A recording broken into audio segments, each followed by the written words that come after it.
Bienvenue sur la chaîne Passionnément Citroën pour une série de reportages consacrés au centenaire de la marque Citroën, avec cette fois un focus sur le Citroën Type H. Utilitaire mythique de la France et modèle iconique de Citroën, le Type H fut commercialisé pendant plus de 30 ans au cours desquels il lie une histoire d'amour indéfectible avec les Français. Après la Seconde Guerre mondiale, l'état de la France est dramatique. Tout est à reconstruire, des fils complètement dévastés aux voies de communication délabrées. C'est ainsi que Pierre Boulanger détermine le cahier des charges suivant. Un véhicule monocoque à traction avant qui reprend des éléments de la traction à 4 cylindres avec une bonne suspension arrière et surtout en utilisant un maximum de pièces existantes sur d'autres modèles de la marque. Il charge Pierre franchisé de diriger le programme. Et comme il faut faire vite, les équipes reprennent des études entamées en secret pendant la guerre. Le développement du Type H se fait en un temps record, où 2 prototypes seulement ont été nécessaires avant de commencer la production en série. Le premier prototype avait à l'origine une porte latérale pivotante qui encombrait le trottoir à l'ouverture et qui n'était guère pratique quand on voulait descendre.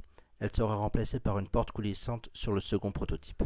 Pour permettre ce développement ultra rapide, Citroën récupère au maximum les pièces possibles afin de limiter le coût et le développement des pièces nouvelles. L'ensemble moteur-boîte provient de la traction avant.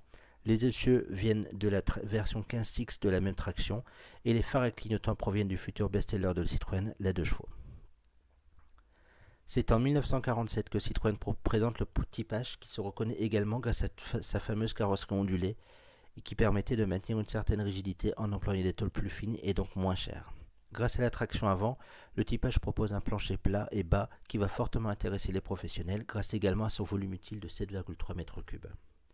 Ce n'est pourtant que le 1er juin que Citroën ouvre les commandes et lance officiellement la production.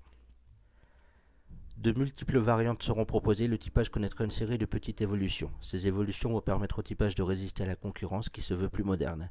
Le Type H va devoir attendre jusqu'au 14 décembre 1980 pour prendre une retraite bien méritée, après une carrière longue de 34 ans et près de 473 300 exemplaires produits.